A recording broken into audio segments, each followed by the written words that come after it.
PodCastle, episode 906 for Tuesday, the 26th of August, 2025. A double feature comprising The House, the Witch, and Sugarcane Stalks by Amanda Helms, and To Pluck a Twisted String by Anne Leonard, as read by Sheree L. Stewart and Christiana Ellis, respectively. Produced by Eric Valdes and rated PG.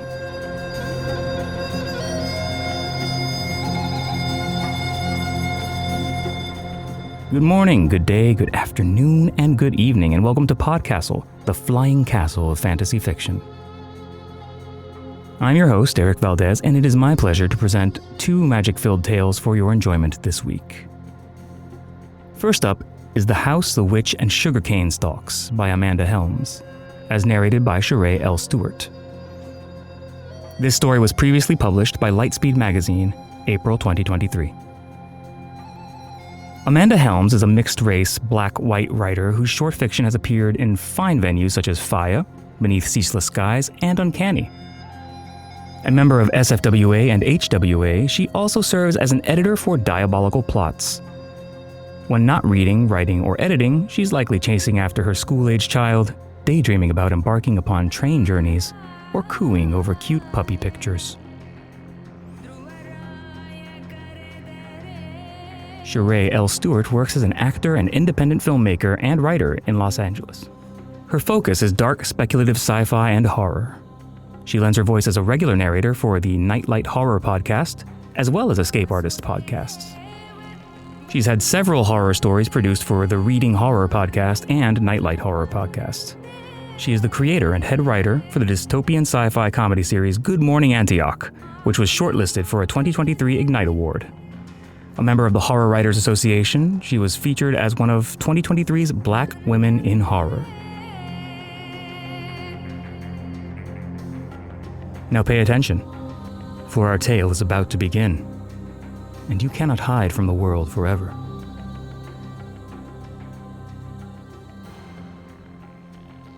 The House, the Witch, and Sugarcane Stalks by Amanda Helms. The house wakes from its somnolence as the witch trudges up the path made of tarts. Through its rock candy windows, the house scans her figure for any signs of hurt. The witch's errands in the city make her nervous, and the house, being made of her magic and therefore of the witch, worries along with her that the wrong person might recognize her, or simply think they do. "They say all Creoles look alike," she said, bitter. It astounds the house that the witch could be mistaken for any other but herself, that someone could fail to identify her tightly coiling black hair, her agate eyes, her russet skin as the witch's and the witch's alone. Her hair remains neatly tucked under her wrap. Balanced against her hip, she carries a basket full of linen bags, flour and sugar. Though her steps are weary, she's not limping. A successful outing, then. Pleased she's safe, the house opens its front door and rolls out a rug of pie pastry. "Thank you, house," the witch says and walks in, letting the house close its door behind her. Despite the muggy heat that makes the house's pecan praline shingles stick together, the witch doesn't roll up her sleeves till she's set her basket on the single molasses cake table. With a groan, she lifts her skirt to perch on a stool made of brioche. She pulls off her boots and wriggles her toes in their stockings and frowns. The house flares its brazier in question. "Ran into someone I knew once while I was in the city. Got a decision to make now," she grimaces. "I keep thinking we ought to leave New Orleans." She doesn't go into why, but from the witch's dreams the house already knows. She presses a hand flat to the brioche wall. "Hide for now, yes?" It does. It's made of sugar and magic after all, and like sugar in a glass of water, it appears to dissolve into nothing. But it's still there, just too fine to see. When the house wakes next, the witch is on its roof, prizing off a pecan praline shingle. Once it's loose, rum jelly oozes, filling in the naked spot. Though another praline will grow back by morning, the house rattles its tartlet shutters and puffs out a clot of meringue from the chimney. "Hush now, I've decided." The witch gives it a pat and plucks a few more pralines. "We're gonna have some company." Displeased, the house blows out more meringue. Never you mind. The witch scurries down the brioche siding, then strides toward the swamp where towering cypress trees grow, where sometimes the witch has to hiss the secret words to send away an alligator or cottonmouth. The only words she whispers now are those directing the river where to take the pralines and what they should say when they arrive. The house watches anxiously as the witch returns. It knows she can take care of herself. She wouldn't have been able to create it if she couldn't. But she also created it to keep her safe, and now she's inviting strangers to come. It could rattle its praline shingles and let some fall on her head, but considering what she's just taken, the house thinks that rather missed the point. As she goes inside, the witch pulls Calla from the doorframe. Petulant, the house tries to hold it fast, but more rum jelly strings out as it comes free. Alternating nibbles and hums, the witch stokes the fire for the oven. Gonna need something special for our guests. Molasses cake, maybe? Beignets fall from the ceiling. Stop, house, the witch says sharp. I know you like to keep me all to yourself, but I'm needed. Yet her lips pucker, like she's tasted spoiled jelly. It's a bad night for the witch. The house usually rests when the witch is away and when she sleeps. But now it resists the pull of her slumber to keep vigil on her fitful dreams. The witch kicks off her blankets and cries out. The house struggles not to let the witch's sleeping magic work its will. It fails. Sugarcane stalks erupt from the nougat floors. In the morning, the witch wakes grim-faced, unshed tears pooling in her eyes. She hacks and yanks the stalks with such violence the rum jelly takes hours to stop flowing. The guests arrive by raft 3 nights later, a shuttered lantern lighting their way. The witch stands in the doorway as they come. One man as old as the witch wearing a straw hat, his skin a couple shades darker than hers, and a young woman carrying a sleeping child. To judge from the tendrils slipping free of her wrap, the woman has dark brown hair and curls looser than the witch's. Her skin is of a similar tone to the witch's, as is her child's. Eyeing the calla and the nougat and the brioche with trepidation, the woman heads into the house with her child. Intending to corner the strangers, the house expands its brioche walls as if they were dough left to overrise. Subtle-like, the witch kicks the doorframe. Mind your manners. If you're hungry, help yourself. House don't bite. For the first time, it wishes it had teeth. The woman nibbles handfuls of nougat and brioche. Her eyes widen, and with a smile, she jostles her child. Yawning and rubbing her eyes, the girl eats somewhat solemnly. Though the girl scoops up rum jelly to suck off her fingers, the house keeps its attention mainly upon the witch and the older man, who curiously opens his arms for an embrace. More curiously, the witch accepts.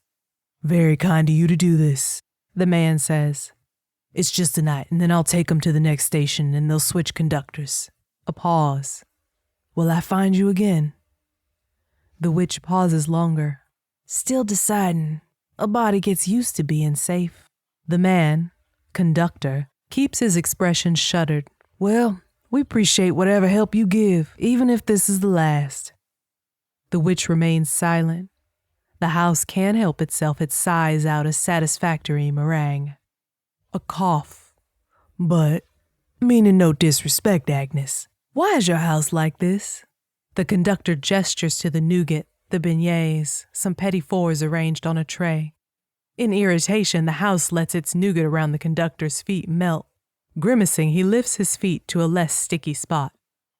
You made it. Couldn't it be different?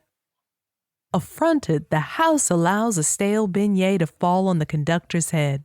They're a little harder than the fresh ones. The man lets out a quiet oof while the witch purses her lips. She does not apologize for the beignet. True, house could be anything I got a mind to cook or bake. Then maybe the sugarcanes.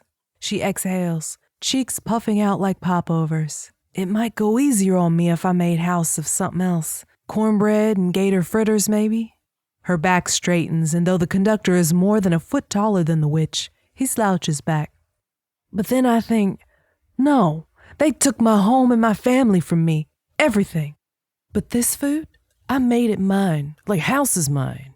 Stayed mine, even when they made me go cut cane instead of cooking. She lifts her chin as remembered fury and fear shadow her dark eyes into black. They don't get to take it, too. She relaxes, and the power that'd been crackling under the surface set to grow like air bubbles in yeasted dough relaxes with her. Sides, ain't no pralines like mine this side of the Mississippi, or on the other either. You gonna tell me different? With a flash of white teeth, the conductor tips his hat. Tastiest message I ever got. So no ma'am, I sure ain't. Yet for all her bravado, the witch's conversation with the conductor must have shaken her, for it's another Sugarcane night.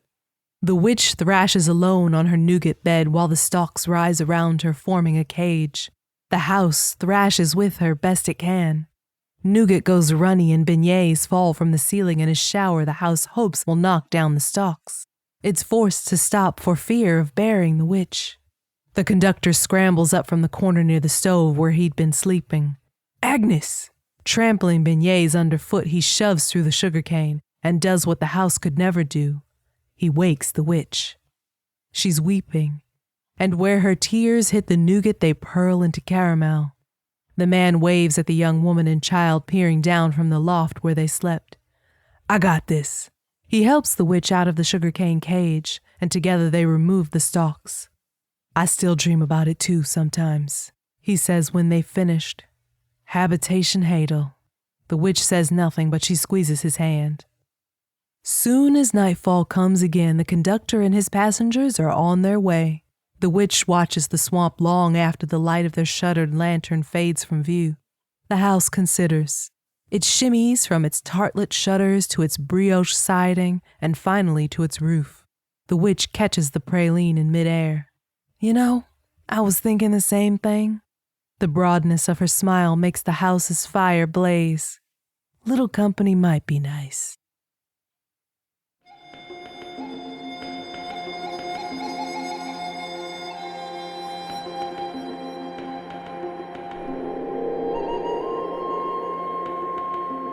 And welcome back.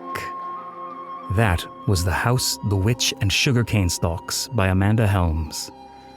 And if you liked that, her work was part of another double feature on episode 566, with the hilarious and brutally incisive Star Striker Should Remain Capital City's Resident Superhero by Keisha Cole, 10th grade student. And she has appeared fairly frequently on Cast of Wonders, with episodes 226, Wished, 241, Mr. Quacky in Space, 335, Skinned, 354, Word Slinger, Word Reeker, and on a Cast of Wonders Father's Day double feature in episode 419 with the heart-wrenching The Last Poematic. And of course you can keep up with her body of work at amandahelms.com. Amanda had this to say about The House, the Witch, and Sugarcane Stalks. This story originated from a flash fiction writing prompt, plus my personal inclination to write a story about a witch. I like to mash prompts and ideas together. The prompt was to hit Wikipedia's random article link, I think up to 5 times. I happened upon a Wikipedia article for Sugar Creek. The name alone made me think of Hansel and Gretel and the Witch's Candy House. I knew I didn't want to do a straight retelling, so I began playing around with what other types of candy houses there might be, and who might be considered a witch, and why. I also see the story as an expression of my biracial background. Some of my ancestors were brought to my country against their will, and in their enslavement were subjugated into accepting traditions outside of their own. Others were likely the enslavers and subjugators of culture. I'm often left feeling that the stories I grew up with, which were vastly Western and European, are ones I know only because generations of my black ancestors absorbed them to the detriment and exclusion of their own stories and histories. But, to paraphrase my witch, these stories, I made them mine. Thank you, Amanda, for the story and the thoughts.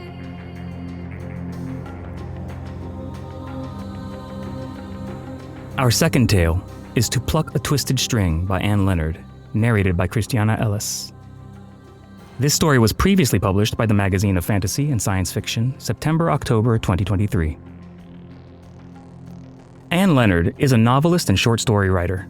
Her novel Moth and Spark was published in 2014, and her short fiction has appeared in several anthologies: Daily Science Fiction, Translunar Traveler's Lounge, and Fantasy and Science Fiction, and other venues.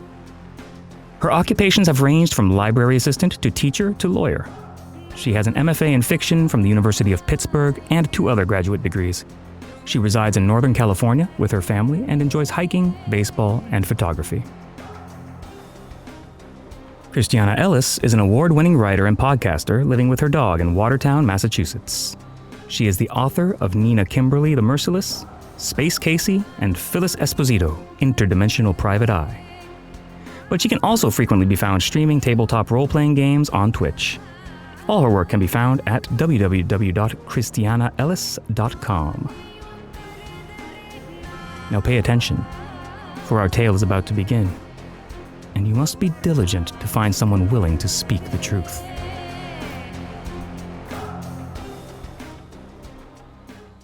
To Pluck a Twisted String by Anne Leonard.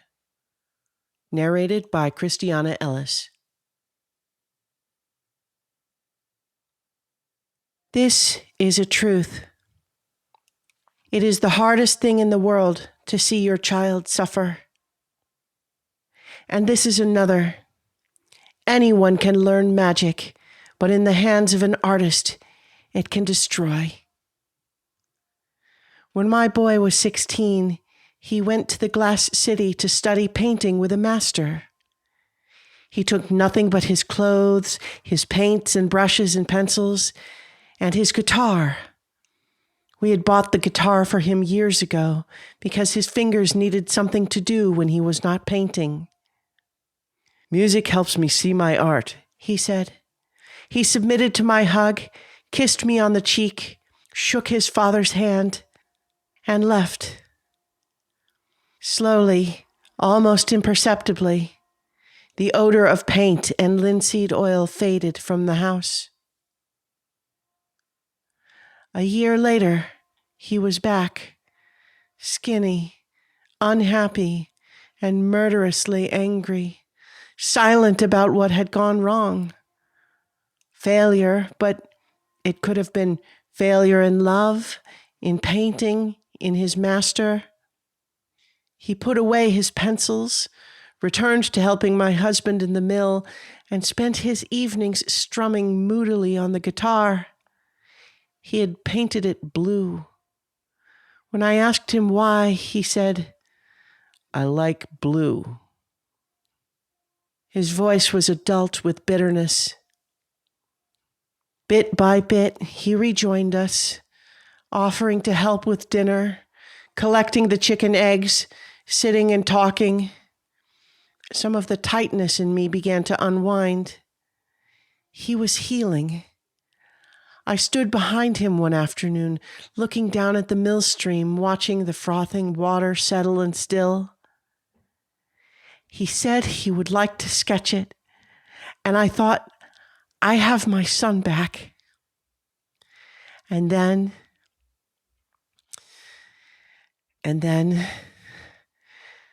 the sorcerers from the Glass City came. They took my son away, their spells of restraint sparking silver around him. They would not tell us what he was accused of. Before they left with him, they brought out his guitar and smashed it methodically to pieces. The strings jangled and snapped. Blue painted wood lay scattered over the ground. When they were gone, my husband stomped and thumped things. I gathered up the pieces of the guitar. With care, over many nights, using my son's discarded brushes, I glued the fragments and splinters back together as best I could. When I was done, the guitar had its form, but the once smooth sides were ragged with holes and seams. The curves were warped, the neck bent. I reattached the strings, though they were curled and twisted. The guitar would never make music again. But the sorcerers had not smashed it out of spite. It threatened them, and I meant to find out why. The sky was overcast on the day I arrived at the glass city. Glass was everywhere, in arches and bridges and roof tiles, some clear, some colored, some opaque with glorious pigments. Sorcery made it nearly weightless and unbreakable. Under the gray clouds, everything was muted, catching the drab shades of the cobbles and the granite foundations of the buildings. Even so, in its curves and swoops and columns that held 1,000 reflections, it was beautiful. I understood why artists clustered here. At the prison, they told me I could not see him. They still would not tell me what he had done or how long he was to be held.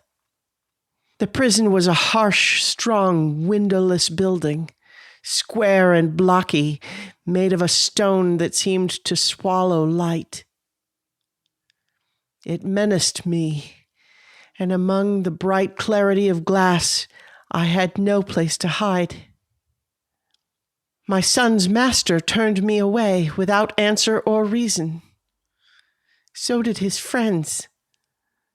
The woman who ran the boarding house where he had lived pretended not to remember him. They were afraid. I went deeper into the city, following even the scantest of clues. As I did, I saw that the glass was dangerous. The columns were sharp-edged, translucent spirals that could cut hands, and the lace-like eaves were blotched here and there with the old blood of birds. In stores, I saw pair after pair of leather gloves, open-backed and decorated, palms padded. My son knew the stone and timber of the mill, the powdered texture of flour, the deep brown-green shade of the mill stream under overhanging trees. Had the city been too bright, too sharp for him? In this city, beauty wounded. With persistence, a sufficient number of questions, and some luck, I found a man who had been my son's friend. He was wary and alert and would not let me into his studio. We talked on a balcony. A thick overhang of vines with magenta flowers screened us from the blaze of sun on glass. "Why did they arrest my son?" I asked. The man was quiet for a long time. He said at last, "His paintings were too good. He painted reflections and mirrors and simulacra. Looking at his work, you never knew what was real, not even yourself. It made the city itself seem a reflection. The master dismissed him, and no one else would take him on." "But that is not a crime." He glanced at the vines. I understood abruptly that they were a shield against watching eyes.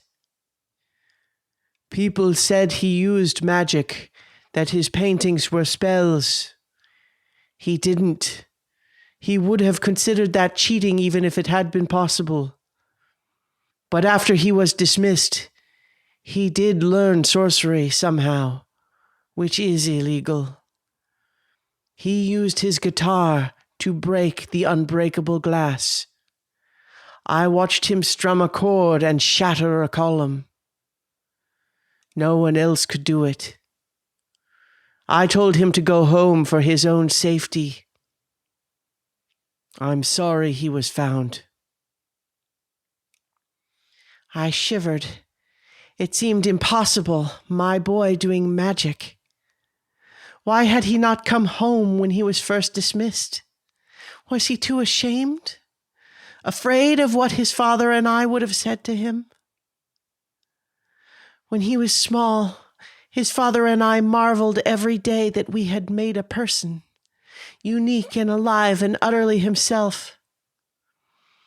But as people grow, they become less transparent. They fill with shadows and mystery.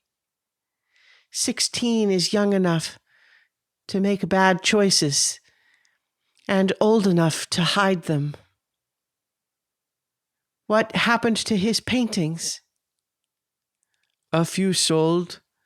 He cut the others to shreds. Wait a moment. He went inside and came back out, holding a small framed canvas.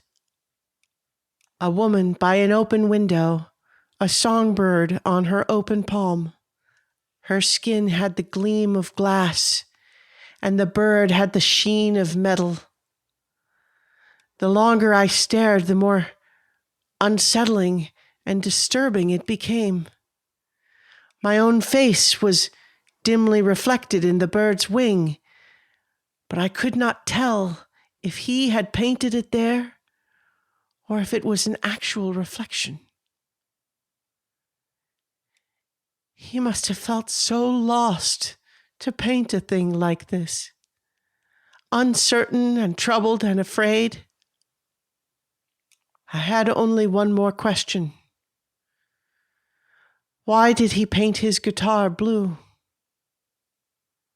He said blue was the color of glass with all the light drained out. I know, it makes no sense.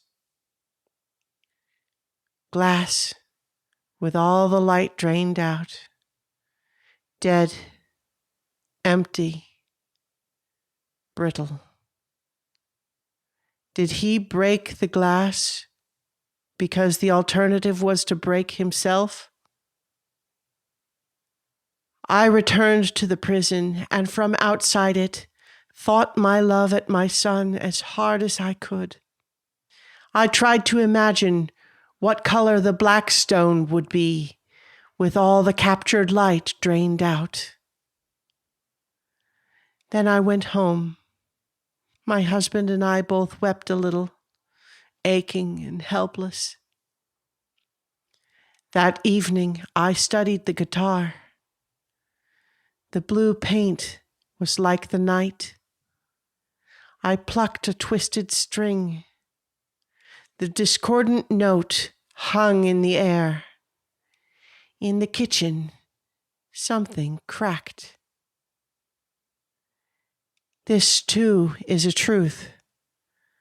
Love is a kind of art. Stone was brown and green and gray, the color of the shaded mill stream, of mud and leaves, of bark. I would paint the guitar and play and practice until I found the chords that crumbled stone.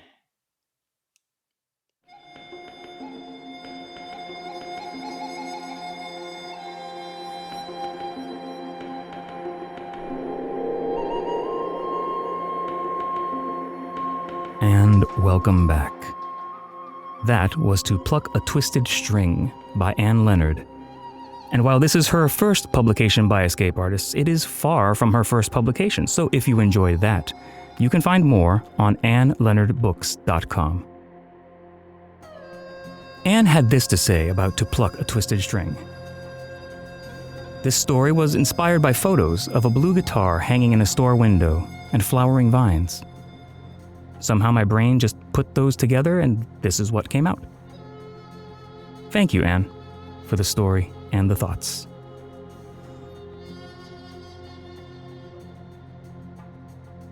At the heart of each of this week's settings is a tyrannical power structure that holds people captive, that restrains them, forces them into one box or out of another.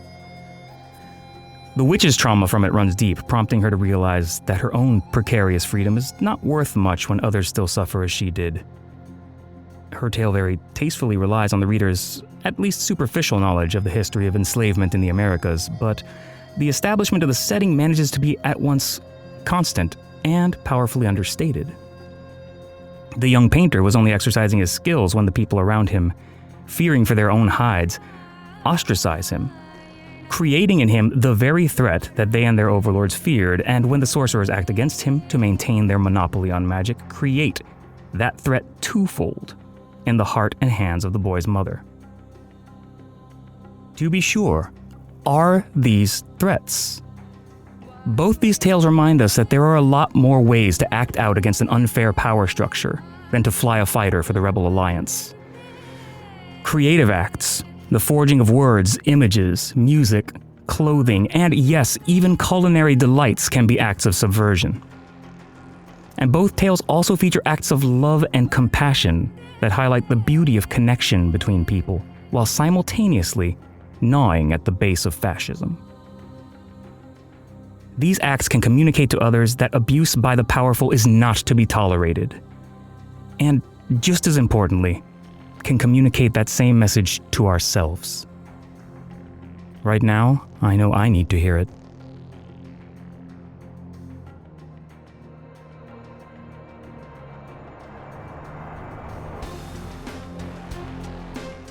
Before we conclude this week, we have some exciting and important news to share about the future of escape artists. The headline is that October 1st of this year we'll be introducing brief, tasteful advertisements at the beginning and end of each of our episodes, with an ad-free feed available on our Patreon. This was not something we had previously considered feasible, but our recent audience survey showed 69% of respondents considered ads a necessary evil, while 30% didn't mind them at all, especially when there was an ad-free option available, showing your overwhelming support for funding episodes into the future. For our incredible subscribers and supporters, we're creating premium, ad-free versions of every episode, plus bonus content you won't find anywhere else. And here's where it gets really exciting. If you subscribe before October 1st, you can lock in our old base rate of $5 per month forever. After October 1st, new subscribers will need to pay $7 monthly for premium access. That's right, existing subscribers will not have to pay more. Since 2005, Escape Artists has been committed to bringing you one story told well, free of charge. And that commitment has garnered us a vast worldwide audience, but also rising basic expenses. At the same time, we are committed to compensating our skilled human artisans who take their time and talent to create these extraordinary stories for you. Both ads and subscriptions represent stable revenue streams that can help us continue telling you tales for another 20 years. So whether you choose to enjoy our stories with ads or join our premium community, we're grateful you're part of this journey. We couldn't do what we do without your incredible support.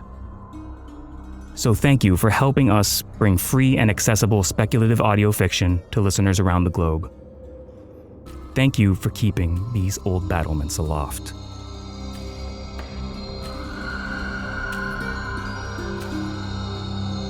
That was our show for this week.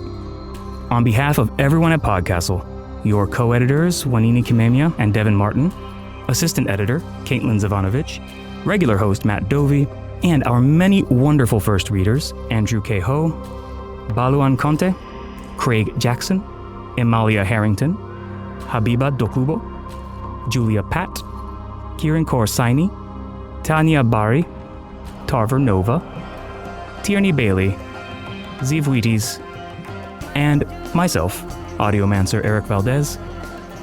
Thank you for letting us share another story with you. The legal bit. PodCastle is part of the Escape Artists Foundation, a 501c3 nonprofit, and this episode is distributed under the Creative Commons Attribution Non-Commercial No Derivatives 4.0 International License. That means you can share it, and please do. But you cannot sell it and you cannot change it. If you want specifics, check creativecommons.org. Our music is by Shiva in Exile. Everything we do on PodCastle is 100% donor funded. And if you'd like to support what we and the rest of EA do, please join us on our Patreon at patreon.com/EAPodcasts.